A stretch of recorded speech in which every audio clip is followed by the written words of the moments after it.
오늘 우리에게 주신 하나님의 말씀은 구약성경 사무엘상 1장 9절에서 18절까지 말씀입니다. 사무엘상 1장 9절에서 18절까지 말씀 봉독하겠습니다. 그들이 실로에서 먹고 마신 후에 한나가 일어나니 그때 제사장 엘리는 여호와의 전 문설주 곁 의자에 앉아 있었더라. 한나의 마음이 괴로워서 여호와께 기도하고 통곡하며 서원하여 이르되 만군의 여호와여, 만일 주의 여종의 고통을 돌보시고 나를 기억하사 주의 여종을 잊지 아니하시고 주의 여종에게 아들을 주시면 내가 그의 평생에 그를 여호와께 드리고 삭도를 그의 머리에 대지 아니하겠나이다. 그가 여호와 앞에 오래 기도하는 동안에 엘리가 그의 입을 주목한즉 한나가 속으로 말하매 입술만 움직이고 음성은 들리지 아니하므로 엘리는 그가 취한 줄로 생각한지라. 엘리가 그에게 이르되 내가 언제까지 취하여 있겠느냐, 포도주를 끊으라 하니 한나가 대답하여 이르되 내 주여, 그렇지 아니하니이다. 나는 마음이 슬픈 여자라 포도주나 독주를 마신 것이 아니요 여호와 앞에 내 심정을 통한 것뿐이오니 당신의 여종을 악한 여자로 여기지 마옵소서. 내가 지금까지 말한 것은 나의 원통함과 격분됨이 많기 때문이니이다 하는지라. 엘리가 대답하여 이르되 평안히 가라. 이스라엘의 하나님이 내가 기도하여 구한 것을 허락하시기를 원하노라 하니 이르되 당신의 여종이 당신께 은혜 입기를 원하나이다 하고 가서 먹고 얼굴에 다시는 근심빛이 없더라. 아멘. 사무엘상 하는 사무엘이라고 하는 마지막 사사 이야기로부터 시작이 되어서 사울과 다윗이라고 하는 두 왕의 이야기로 끝나는 왕정시대 초기를 다룬 대서사시입니다. 이 거대한 서사시를 시작하면서 뭔가 웅장하게 뭔가 큰일이 일어날 것처럼 그렇게 시작해야 될 것 같은데 놀랍게도 사무엘서의 시작은 평범한 한 여인의 아픔과 갈등을 풀어내는 이야기로 시작하고 있습니다. 왜 이렇게 작은 한 여인의 이야기로부터 시작할까요? 이 여인의 이야기가 이 사무엘서에서 가지는 의미는 무엇일까요? 성경은 아무 목적 없이 어떤 사건을 기록하지는 않기 때문에 한나의 이야기에도 분명히 어떤 의미와 가치가 있을 것입니다. 오늘 이 시간 함께 이 말씀을 묵상하면서 하나님의 뜻을 발견할 수 있기를 소망합니다. 우리 인간은 자기 힘으로 무언가를 할 수 있다고 생각하는 한은 하나님을 전적으로 의지하지는 않습니다. 안타까운 일이죠. 그렇기 때문에 하나님께서 우리와 관계를 하실 때 하나님은 때로 우리가 정말 사랑하는 것, 우리가 정말 의지하는 것을 결핍되게 하심으로 혹은 부족하게 하심으로 우리 안에 갈망을 일으켜내곤 합니다. 한나의 삶에서 지금 비어있는 곳, 그의 삶의 결핍은 아들 없음입니다. 그의 삶에 비어있는 곳은 그녀의 태이죠. 그녀에게 이 결핍이 고통이었지만 하나님 편에서 보자면 사무엘이라고 하는 위대한 인물과 그로 인해 시작될 새로운 시대를 담기 위한 거룩한 빈 공간이다, 이렇게 말할 수가 있겠습니다. 하나님은 결핍을 통해서 한나의 마음속에 하나님을 향한 거룩한 갈망을 일으켜내시고 그녀로 하여금 기도의 자리로 나아가서 하나님 앞에 기도하게 하셨던 것입니다. 만약 한나가 쉽게 아들을 얻었다면 한나는 이토록 간절하게 기도했을까요? 쉽게 아이를 가졌다면 그 아이는 엘가나 가문의, 남편이 이름이 엘가나입니다. 엘가나 가문의 대를 잇는 소중한 아들이었겠지만 여전히 한나에게 있어서 내 아들이었겠죠. 그러나 기도한 후 낳은 이 한나의 아들은 내 아들이라고 하는 한 개인의 아들을 넘어서서 하나님의 뜻을 이루는 위대한 이스라엘 민족의 아들이 되었던 것입니다. 그런데 한나의 기도가 처음부터 이렇게 성숙하고 멋진 기도로 하나님 앞에 나아갔던 것은 아닙니다. 긴 고통과 기다림의 시간들을 통과하면서 한나의 기도는 점점 성장해 가게 됩니다.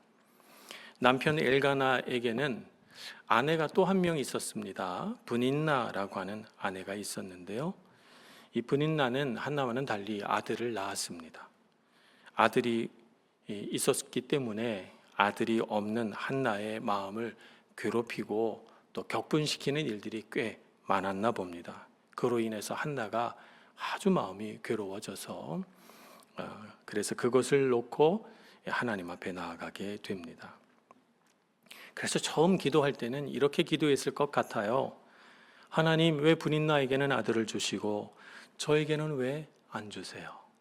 저에게도 아들을 주세요 라고 기도를 시작했을 것 같습니다. 그런데 오늘 성경이 기록한 그의 마지막 기도는 어떻게 끝납니까? 이렇게 기도합니다. 한나는 내가 그의 평생에 그를 자기가 낳을 아들을 여호와께 드리고 삭도를 그의 머리에 대지 아니하겠나이다 라고 하나님 앞에 기도합니다. 자신의 개인적인 슬픔, 개인적인 아픔을 쏟아내는 데서 멈추지 않고 한나의 기도는 더 나아갑니다. 하나님께서 아들을 주시면 그 아들을 하나님께 드리겠다는 나실인의 소원으로 나아가고 있는 것입니다. 말하자면 자기 개인적인 마음의 소원을 하나님의 비전에, 하나님의 뜻에 맞추어 보려고 하는 데까지 나아갔던 것입니다. 사실 한나가 살고 있는 시대는 영적인 불임 시대였다 이렇게 말할 수가 있겠습니다. 이 시대는 사사기, 사사시대의 끝 정도 됩니다. 사무엘상 3장 1절에서는 이 시대를 평가하여 이렇게 서술하고 있습니다. 여호와의 말씀이 희귀하여 이상이 흔히 보이지 않았더라 이렇게 기록하고 있습니다. 그러니까 이 시대는 영적으로 눈먼 시대에 영적인 불임 상태에 빠진 시대라고 말할 수 있겠습니다. 하나님의 말씀을 듣고 그 말씀에 순종해서 이스라엘을 이끌어갈 영적인 지도자가 도무지 눈을 씻고도 찾아볼 수 없는 그런 시대가 되었던 것입니다. 이런 시대가 된 까닭을 사사기에서는 어떻게 표현하는가 하면 사람이 각기 자기의 소견에 옳은 대로 행하였다라고 사사기를 끝냄으로써 그 사사시대를 평가하고 있습니다. 사사기 시대에는 사람들이 하나님을 의지하지 않게 되었습니다. 각자 자기가 원하는 대로 자기 생각에 옳은 대로 사는 것이 편했기 때문입니다. 사람들은 하나님의 말씀을 귀하게 여기지 않았고 하나님 말씀대로 살려고 노력하지도 않았습니다. 그러니 당연히 하나님께 진심을 들여서 기도하는 사람도 드물어졌겠죠. 이것이 이 시대의 결핍입니다. 하나님이 이 시대의 결핍 속에서 하나님을 향해 진심으로 기도하는 한 사람을 찾고 계셨습니다. 이 결핍의 시대에 하나님의 사람이 사라져버린 이 빈 공간에 새 일을 행하기에 합당한 사람은 없을까 하나님은 찾고 계시던 중에 이 빈 공간으로 이 결핍의 시대에 하나님 앞에 간절한 마음으로 기도하는 한 여인이 걸어 들어온 것입니다. 그녀 또한 결핍을 안고서 말입니다. 그의 빈 자궁을 하나님 앞에 드리며 하나님 아들을 주소서 이렇게 기도하며 주님 앞에 간구하였고 이것이 하나님의 마음에 합하였습니다. 하나님의 생각에 이 시대에 꼭 필요한 사람이 바로 이런 사람이었기 때문입니다. 그래서 그 빈 곳을 채우되 하나님의 사람 귀한 그 사람 사무엘로 그 자궁을 채워주시고 이 불임의 시대를 끝내고 새 시대를 열어가게 되는 것입니다. 하나님은 한나의 결핍 속에서 이 시대의 결핍을 보셨고 한나의 소원에서 하나님의 비전을 발견하셨습니다. 한나의 개인적인 욕망은 하나님의 뜻 앞에 겸손히 내려놓아지게 되고 하나님의 뜻과 한나의 소원이 일치되는 영적인 변화가 기도하는 그 시간에 일어났던 것입니다. 이것이 바로 사사기의 암흑기를 끝내고 새 시대를 여는 빛이 되었습니다. 사무엘서에서 이 평범한 여인의 불임 이야기를 왜 이렇게 상세하게 서술하는가? 바로 그 이유가 여기에 있는 것입니다. 불임의 시대를 끝내고 새 생명의 시대를 열게 된 것은 한 평범한 여인의 간절한 기도로부터 시작되었다는 점을 사무엘서는 시작부터 분명하게 말씀하고 있는 것입니다. 우리가 사는 이 시대도 점점 하나님의 말씀이 희귀하여지는 시대가 아닐까 생각을 해봅니다.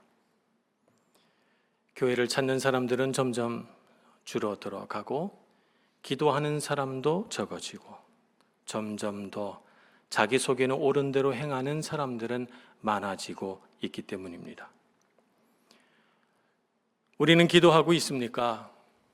우리의 마음에는 한나의 마음과 같은 갈급한 마음이 있습니까? 우리는 새 시대를 열어갈 만한 영적인 힘을 갖추고 있습니까? 우리가 그 사람이 되기를 원합니다. 한나와 같은 사람, 사무엘과 같은 사람이 되기를 소망합니다. 그래서 우리는 2026년을 시작하면서 하나님 앞에 기도해야 되겠다라고 하는 마음을 가장 먼저 먹어야 되는 줄로 믿습니다. 내 삶의 기도가 부족했던 것은 아닐까 생각해 보면서 말입니다. 삶의 문제는 이것저것 많으나 기도하지 못했던 우리의 삶을 뒤돌아보며 기도하자, 새롭게 결단하는 우리 모두가 되기를 소원합니다. 바이올린이 아름다운 소리를 낼 수 있는 것은 그 내부가 텅 비어 있기 때문입니다. 만약 바이올린 속에 그 텅 빈 공간에 금이나 보석으로 가득 채운다 할지라도 바이올린이 비어 있지 않다면 그 꽉 찬 바이올린은 아무리 훌륭한 연주자가 현을 켜도 아름다운 소리가 나오지는 않을 것입니다. 바이올린은 비어 있어야 소리가 납니다. 한나의 삶에 아들이 없었던 빈 공간은 하나님께서 그녀의 삶을 통해 가장 아름다운 찬양과 새 시대의 놀라운 노래를 연주하시기 위하여 준비한 영적인 울림통이었던 것입니다. 그 결핍의 울림통을 울려서 새 시대의 위대한 인물을 탄생시키시고 그를 통하여 다윗과 같은 위대한 왕이 탄생되게 하신 것입니다. 우리의 삶에도 결핍이 있습니다. 결핍 때문에 고통하고 슬퍼할 때도 있습니다만, 그런 오늘 말씀을 통해서 우리는 위로를 받습니다. 삶의 결핍은 하나님께서 아름다운 연주를 시작하실 거룩한 빈 공간임을 믿습니다. 그렇기에 결핍을 통해서 주님 앞에 더욱 가까이 나아가고 더욱 하나님 앞에 간절히 기도할 수 있는 우리 모두가 되기를 간절히 소원합니다. 하나님께서는 이렇게 기도하는 사람의 필요를 채우십니다. 또 기도하는 사람을 통해 새로운 시대를 열어가십니다.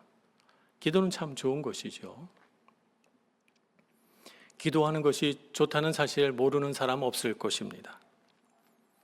그런데 기도가 좋다는 사실을 알면서도 왜 한나의 시대에는 기도하는 사람이 드물었을까요? 기도는 이런 의미입니다. 나는 할 수 없으니 하나님께서 도와주십시오 라고 하는 의미입니다. 기도하는 사람이 자기의 한계를 인정하고 하나님께 자기의 삶의 주도권을 내어드려야지만 기도할 수 있습니다. 내가 할 수 있는데 뭐하러 기도하겠습니까? 그렇죠? 내가 할 수 없으니 하나님 앞에 기도하는 건 아니겠습니까?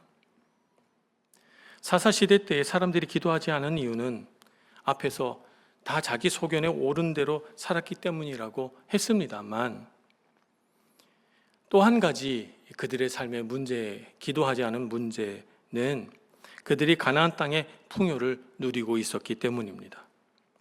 그들에게는 그 풍요를 즉각적으로 보장해 줄 수 있는 다양한 수단이 있었습니다. 그들은 얼마든지 더 좋은 농기구를 사고 더 좋은 농사법을 개발하고 더 많은 일꾼을 써서 부요함을 누릴 수 있었습니다.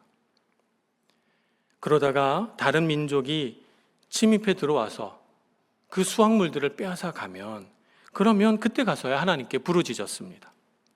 이 부르짖음은 한나가 하나님께 심정을 토하였던 기도와는 다르게 그냥 위기를 모면하게 해달라는 비명소리에 가까웠습니다. 위기의 때가 오면 잠깐 하나님을 찾다가 그 위기가 지나가면 또 하나님을 잊어버렸기 때문입니다.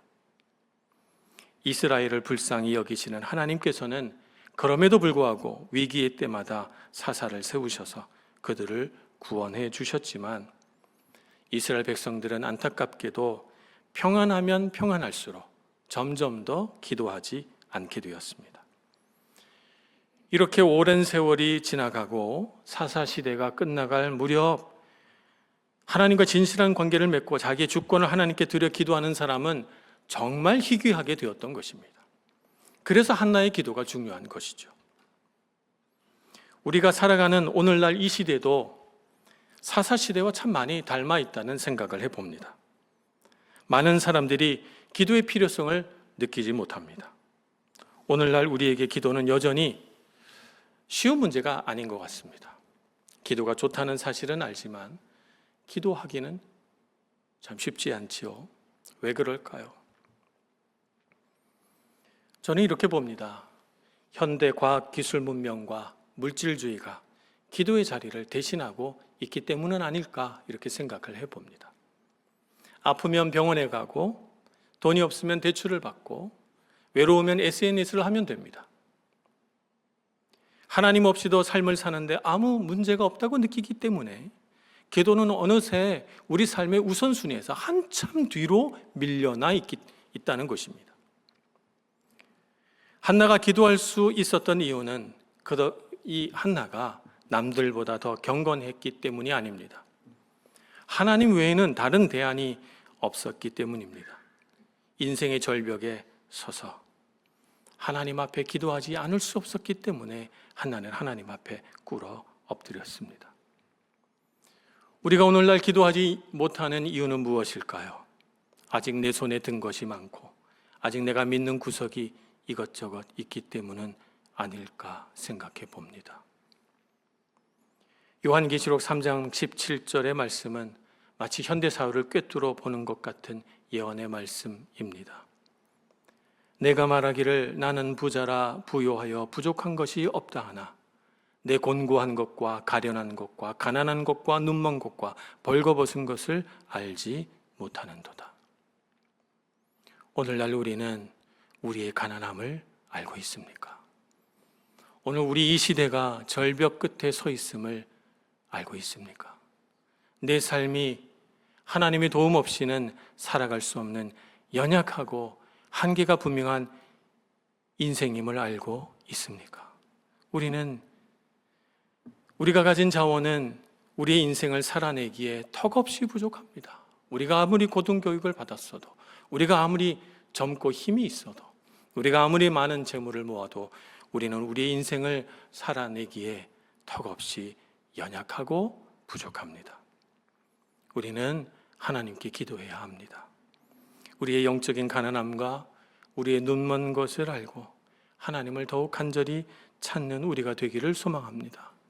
그래서 우리 고난의 현장에, 우리 삶의 결핍의 그 장소에 하나님이 임재하시고 역사하시기를, 그래서 하나님의 도우심으로 살아가기를 간구하는 저와 여러분 되기를 소망합니다.